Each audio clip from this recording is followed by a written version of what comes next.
கன்னியாகுமரி, திருநெல்வேலி, தென்காசி மற்றும் தூத்துக்குடி ஆகிய மாவட்டங்களில் ஓரிரு இடங்களில் நாளை கனமழை முதல் மிக கனமழை வரை பெய்ய வாய்ப்பிருப்பதாக சென்னை வானிலை ஆய்வு மையம் தெரிவித்திருக்கிறது. மேலும் 8 மாவட்டங்களில் மழை பெய்யக்கூடும் என்றும் தெரிவிக்கப்பட்டுள்ளது.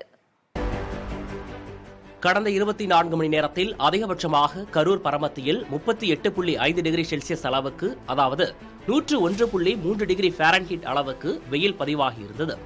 நாளை தமிழகத்தில் அநேக இடங்களிலும், புதுச்சேரி மற்றும் காரைக்கால் பகுதிகளிலும் இடி மின்னலுடன் கூடிய லேசானது முதல் மிதமானது வரையிலான மழை பெய்யக்கூடும் என்று தெரிவிக்கப்பட்டுள்ளது. இப்ப பாத்தீங்கன்னா நம்மளுக்கு ஒரு மேலடுக்கு சுழற்சியானது வந்து இலங்கைக்கு கீழே, அதாவது நம்ம ஈக்குவடோரியல் சீன்னு சொல்லுவாங்க, ஸோ அந்த பகுதியில் மையம் கொண்டிருக்கிறத பார்க்குறோம். இது மேலும் வந்து மேற்கு திசையில் நகர்ந்து அப்படியே நமக்கு இலங்கைக்கு கீழேயே அப்படியே சென்று அரபிக்கடலில் சென்று விடும். ஸோ இந்த மாதிரி வரும்போது, ஒரு மேலடுக்கு சுழற்சி வரும்போது நமக்கு என்ன ஆகுதுன்னா, நமக்கு கிழக்கு காற்று வீச தொடங்கி இருக்கிறது. ஸோ கடந்த இன்றும் நேற்றும் பார்த்தீங்கன்னா கொஞ்சம் நமக்கு வெப்பநிலை வந்து சற்று குறைந்து இருக்கிறத காணப்படுகிறது பார்க்குறோம்.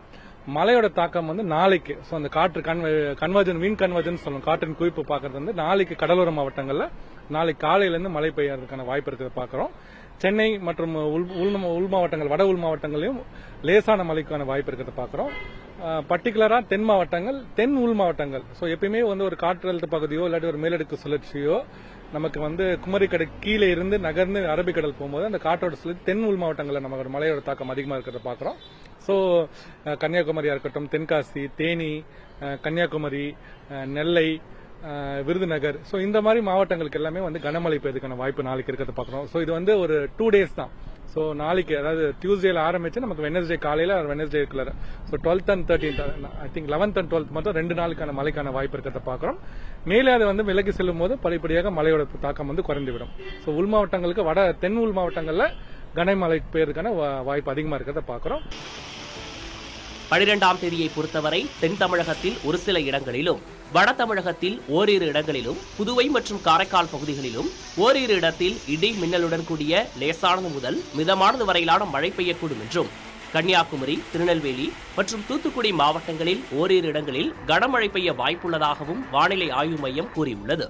12ஆம் தேதி முதல் 14ஆம் தேதி வரை ஒரு சில இடங்களில் அதிகபட்ச வெப்பநிலை 2 முதல் 3 டிகிரி செல்சியஸ் வெப்பம் இயல்பை விட அதிகமாக இருக்கக்கூடும் என்று தெரிவிக்கப்பட்டுள்ளது.